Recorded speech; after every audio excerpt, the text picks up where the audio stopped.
Una vez que los internos fueron trasladados a otro centro de rehabilitación, las puertas del ex penal García Moreno se abrieron al público, permitiendo conocer su oscuro pasado y sus fascinantes historias. Sin embargo, la pandemia trastocó todos los planes y en la actualidad, este inmueble está abandonado. Afortunadamente, varios grupos de voluntarios, ex reclusos y colectivos sociales trabajan en su recuperación integral. Paredes y caminos cubiertos completamente por la maleza, zapatos, colchones, mochilas, hojas y hasta carpetas en el piso. Los cadáveres de animales por doquier y el olor penetrante de humedad y polvo nos hacen entender que aquí, en el ex penal García Moreno, la huella del olvido y abandono está más latente que nunca. Parece que fue ayer cuando hace aproximadamente 7 años ingresamos por primera vez a este histórico lugar.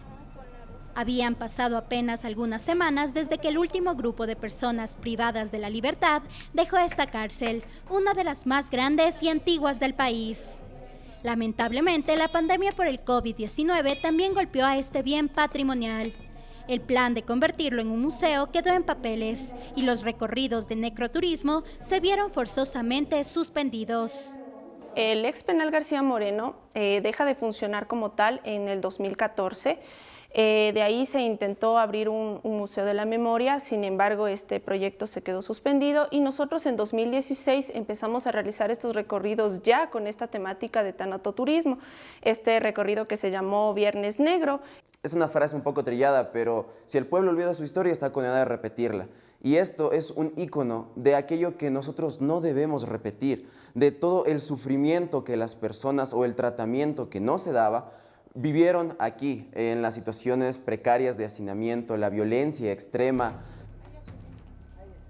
A través de las redes sociales, la operadora turística Quito Postmortem convoca periódicamente a vigilias y mingas, con la finalidad de recuperar el espacio e impedir que alguien lo invada.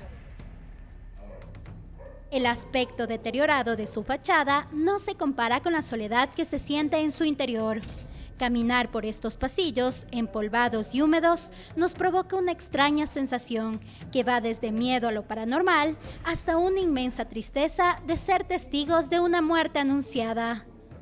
Actualmente en el lugar vamos a constatar que han entrado a robarse tuberías, material eléctrico, tazas de baño, todo. Ya no hay nada de electricidad ni agua potable aquí. De igual forma hay goteras, están destruyendo muchísimo y afectando a la estructura del lugar. Recoger escombros, tapar goteras y cortar la maleza son solo algunas de las tareas para recuperar el espacio. Este grupo de voluntarios espera que más personas e instituciones se unan a la labor de no dejar morir a esta histórica edificación.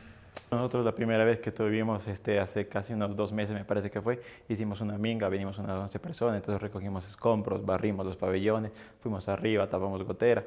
La verdad que no, yo había venido cuando se habilitó al público para hacer como un tipo tour, entonces se veía que en ese momento estaba bien y llegar ahora y encontrarnos con esta penosa imagen que tenemos aquí está sumamente destrozado, se ve que no hay apoyo de las autoridades para resaltar este lugar, para mantenerlo porque se está dañando. Entre los voluntarios que participan en estas mingas también hay ex reclusos. Ese es el caso de Henry Zurita, quien cumplió uno de sus años de condena en este penal, al que bautizó como el cementerio de hombres vivos. En los recorridos de Entre Rejas, Henry compartía con los visitantes sus anécdotas. Aún recuerda con claridad cómo logró ponerse a salvo de un sangriento motín. Su celda fue la número 25 del pabellón B, uno de los más peligrosos y con mayor hacinamiento. Por aquí pasaron personajes como el cuentero de Muisne, Camargo y el desdentado de Pichincha. La verdad me traen full recuerdos que capaz que nunca me voy a olvidar. Y cada que llego acá pienso y ya entro en conciencia en decir no volveré a hacer tal delito o tales cosas malas que eso van a perjudicar mi libertad. Llego a pensar de que lo malo que se puede vivir, de saber que estuve en un infierno, y volver a este lugar, chuta, no le deseo ni al peor enemigo. Henry espera que este lugar sea recuperado para nuevamente compartir con los visitantes sus vivencias como ex PPL y de esta manera despertar un mensaje de conciencia y valor por la libertad. Sobre las historias paranormales hay mucho por contar.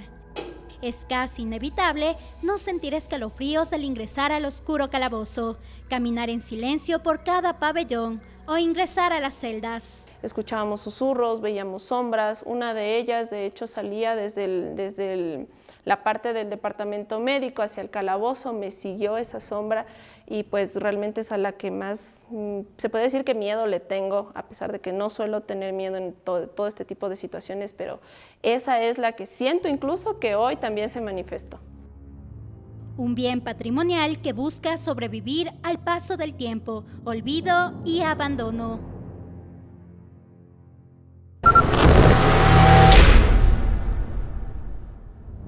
Suscríbete a nuestro canal de YouTube y forma parte de las transmisiones en vivo. Diviértete con nuestras aventuras sin límites, porque América Vive está presente más allá de la televisión.